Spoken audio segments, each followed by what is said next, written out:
Yeah, it's recording now.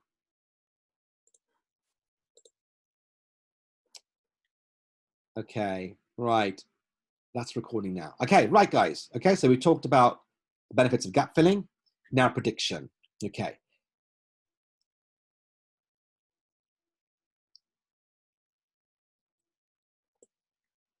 Okay, then. Right. Okay. So we're talking about the benefit of using prediction. And one of the things that you might want to do here, I mean, you could turn it into a gap fill, but you could also really try to get learners to build on this. Even if you know if you ask an open question about what do you think this is going to be about, then they may not answer. So give them options. Give them, like, is it A, is it B, is it C? I like to use the 50%, 75%, 100% model as I give them the options, because one is 100% correct, one is 75%, one is then 50%. And they have to understand, why is the 100% 100%, why 75%, 75%, etc., etc. The exit model, okay, which is also a part of prediction, is you are actually, you could be giving, you could actually be given students a piece of text, but the ending is missing, the conclusion is missing, so the exit is missing. And then what they have to do is they have to then use their skills to be able to read the whole thing, evaluate it, and then decide what they think the last one could be. Now, in terms of stretch and challenge, it could well be that you ask them to write it out, or you give them 3 options. Again, one which is 50% correct, one's 75%, and one's 100%. Okay? It does mean that you do need to do a little bit of extra work to be able to get the learners to do the activity, but then you're also giving them an option for them to look at distractors, look at the depth of something, and then really use their subconscious mind. So anybody used the exit model before, where you're asking them to guess, in terms of reading comprehension, what the ending might be, or alternatively, what the introduction might be, if you just give them the main body and the conclusion? Anybody use that? No. Okay, fantastic. Yes to predicting, brilliant stuff. Okay, fantastic. Okay, brilliant stuff. Okay, right then, guys. So I think I know what's going on with the share. It's because I have to do them in order, and that's probably why that might work now. Now stop share. Okay, stop share.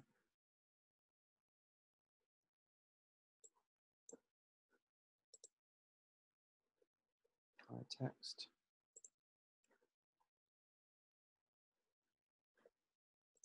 Okay, there's just one more thing I wanted to show.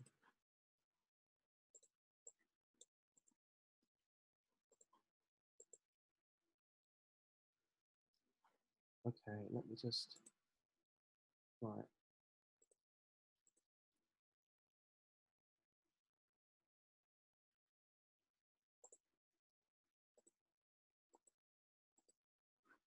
Now, okay.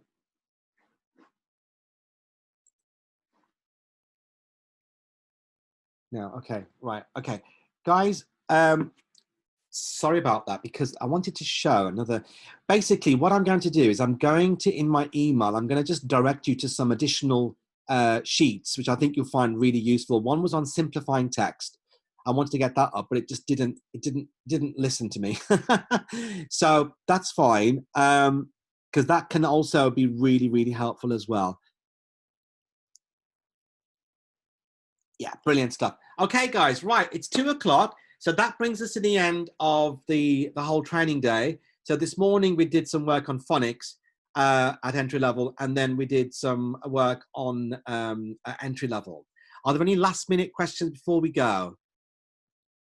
Any other comments, or would anyone like to have a chat with me before we finish? Yeah, that's fine, Shelley, no problem.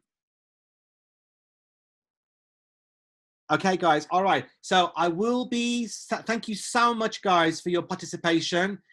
I'll be sending you the Padlet. I'll just make sure I've got, I think there was a question about the entry 3 teaching notes that I've presented. So I'll make sure they're actually on there. Also the Zoom link for Tuesday. And also I will, I will also be sending you something else as well. The Zoom link, and it's escaped me now. Oh yes, just a bit of guidance on some additional handouts you might want to have a look through as part of this module. Okay, guys, fantastic, great. And also, please, on Tuesday morning, when we actually meet up, could you please be ready to have a discussion about the ordering of your presentations, please, okay? You know, who's going to be working with who, and whether it's in a group, a pair, or individually. And if I can just get a running order, that would be fantastic, brilliant. And then we can crack on, because next Tuesday, we're going to be looking at level 1, level 2 reading and writing, in particular critical reading and writing skills. All right, so that will be more level 1, level 2 territory. So, okay, guys, that's it then. Thank you very much. It is now, okay, so Shirley, we'll have a chat. Anybody want to talk to me about anything? So can you all please make sure you have a very restful weekend? You've had 3 heavy days with me. Thank you so much indeed. It's been really fantastic. Thank you so much indeed. Really appreciate your feedback. Kathleen, yeah, no problem. That's fine. So please do stay behind, and we can definitely have a chat. You just need to unmute yourself and then take it from there. The rest of you, have a great weekend. I'll see you on Tuesday. Okay, guys. Okay, who would like to start first? I don't mind. You go first if you want, Kath.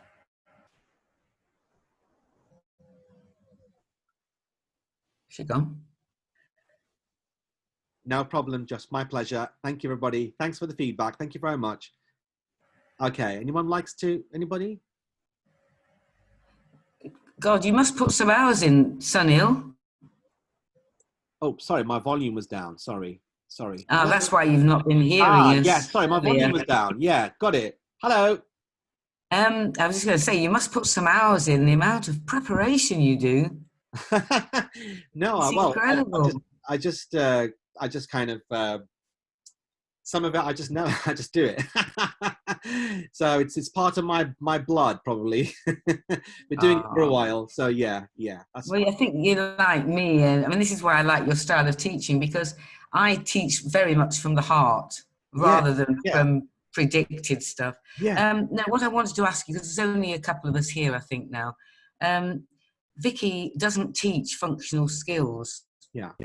She teaches hairdressing, and she's really, really worried about this presentation. So I don't know to what extent we have to actually do it individually to finish this course, or whether if Tarek, Liz, Vicky and myself discuss the topic and what we're presenting, can one person just present it? Well, the thing is, there does need to be input from everybody. That's what I mean. But if they all input, they have to input in the presentation, even if it means that one person just talks through something on a slide, something that has been agreed as a group. That's absolutely fine. That's what I mean, because I think she's very nervous about doing it. No, but there's no need. I mean, what can happen is, you know, Vicky, we can have a one-to-one chat. Could even do one-to-one Zoom. I mean, I have done individual chats and Zoom sessions with one-to-ones with people, you know, to look at this kind of thing. But this is the whole thing about doing a level 5 course like this, is that, you know, we do want people to be able to pick up on some of the ideas and then explore them and share them with everybody else. So that is part of this program. But which is why I'm quite happy. This is why I've raised it from yesterday, that please do get in touch. Let's talk about it. And, you know, I can offer some little bit of coaching if necessary on one-to-one. That's not a problem. So everybody feels and I'll help her as well. I don't know her, but it's obvious to me that she's worried. And I mean, nothing to worry about. It's just about just having the confidence and maybe practice, and then it'll be fine. And then I mean, maybe she and I could do something together on Teams, because I don't know how to set up Zoom. You know what happens? I mean, what happens, Shirley, you know, like with this situation, which is the whole team thing works really well. Sometimes teachers don't get the chance to do team teaching. So it could well be that maybe Vicky says something and then somebody else says something and then do to and fro. And what so she feels more and I've noticed confident. this as well, Shirley, is that sometimes the tutors who said they were not confident at the beginning, from that, they actually, that's it. Where's my class? Where are my students? I'm going to do it. Yeah. So it can be, and we with this level 5, we want teachers also to go through their own journeys, okay? And it's perfectly fine to say, I'm not happy with this or not comfortable. This is where someone like me can come in and give that support, because if Vicky can do it, it's going to be a huge benefit to her students, and also the ability to share it with other vocational colleagues. If that's her department, then she could share that confidently with others. Because I'm sure she's confident in hairdressing. I think she just feels, and I mean, I hope I'm not doing the wrong thing speaking to you, but I just was worried about the email I got this morning. I mean, obviously I've got no hair to show for it, but me and hairdressers get on like a house on fire. Don't ask me why, Shirley, we do. But I actually work with it, and with hairdressing students as well, 16 to 19s, post 16, they're normally very confident. They're very much into customer service, very much about personalities and things like that. Sometimes it's difficult to contain them, never mind getting them to speak. But she's got nothing to worry about, nothing at all, here to help and support. And obviously, you know, if colleagues can, you know, kind of work with her as well. And well, I was going to suggest to my group that we did something holistic, so that would suit her better, wouldn't it? Absolutely. She just needs to input. And there's nothing to worry about. And it's just a case of and we want her to go through a threshold. So obviously there's a threshold here that if she can get over that as put in a supportive way within the curriculum kind of paradigm of this program, it's going to benefit her all, and ultimately the students as well. But we're here to help and support. But this is like I said, it's the 80%, it's the reflective diary, and it's the presentation, which is part of the level 5. Yeah, well, I think if we make it holistic, I think she'll be fine. Fantastic, Shane, no problem.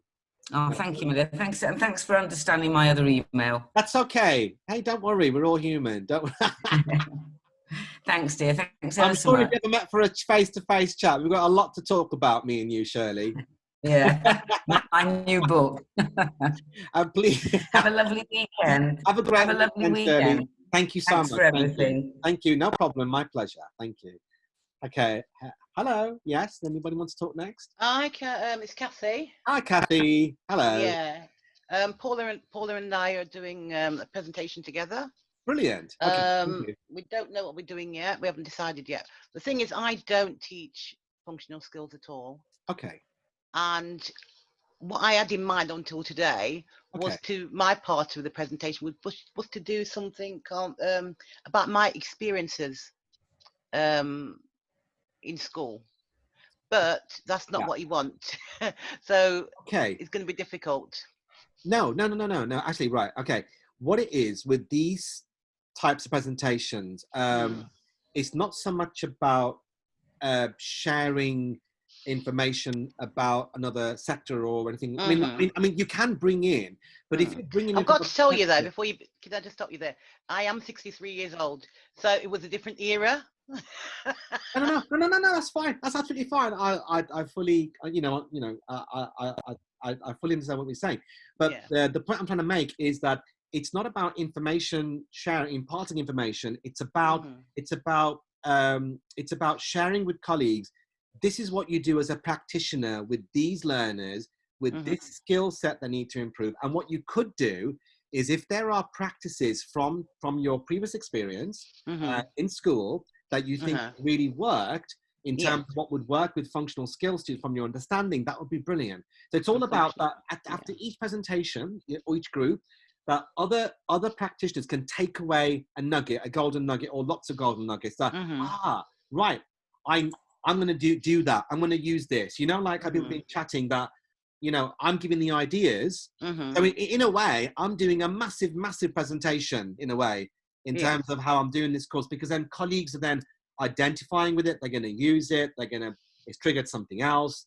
So you can talk about your experience elsewhere, but it has to be done in a pedagogical way. It's teacher focused, and it's about promoting learning with functional skills English students at any level, any skill level. you may want to look at SPAG. You may want to cover, for example, phonics, but it's got to be down the pedagogical rather than purely informative. Does that make sense? Yes, it does. Yes, it does. Great It's stuff, just Kathy. that, yeah, I thought my experiences, you know, from that era it's helped me, because I had an awful time at school, really awful. Okay. You know, being put in front of the class and, you know, made to feel really inferior and ridiculed. And then how I overcome it. And I do impart that to my learners. Brilliant. You know, Right. also that for one supply teacher that I had in secondary school. I mean, all that experience in junior school was horrible, but I had a supply teacher one term who inspired me. She was absolutely brilliant. Oh, wow. And she gave me something. I found something myself because of her. I do impart that to my learners. Brilliant. No, this is amazing. This is what makes Post 16 what it is. It's just full of brilliance and excellence and magnificence. And you personify that, Kathy. You know, you personify that, like, you know, we all do, like I do. You know, my schooling was awful, terrible. But it made me the teacher who I am now. You know, I became the teacher I never had. So in a way, I understand that spiritual message of why my schooling was like this. And now I educate private school teachers now, you know, in high fee paying schools. So this is how the universe works. So I think sorry, Kathy, I think what it is, what you might want to do is you might want to think about, and I don't want to give you like ideas that you exactly do, but you know, like anything else. Yeah, no, you Any know, like, ideas you might just want to present, like, you know, a typical scenario of students who are disengaged, and then from your experience, from personal experience, and as a teacher, this activity, this task, and the way I did it really helped. So there may well be approaches, and again, remembering our teachers, good teachers, is also a part of our English language learning history, and we all have that. Because one golden nugget I picked up from one brilliant English teacher, Mrs. Sherratt, in my schooling, when I was in year 9 at the time, that Sunil, you must read widely. You must read a lot, so you'll pick up more vocabulary and you use it more, you know, in your speaking and your writing. So she wanted me to use receptive to productive language development. So you use some of that experience, but use it in such a way that you're providing techniques and hacks and activities that other teachers can then take away. And then what will happen is, because you're all representing one institution, then the whole functional skills curriculum delivery model is going to be enriched, because every other practitioner has picked up on ideas from everyone, and not just me, but everybody else in the group as well. Fabulous. Thank you. All right, Kathy. Thank you. Fine. My pleasure. I can't wait to hear. I had a good chat with Paul the day, so it's going to be brilliant. Amazing. Okay. Right, cheers. Take care. Bye. Bye. Oops.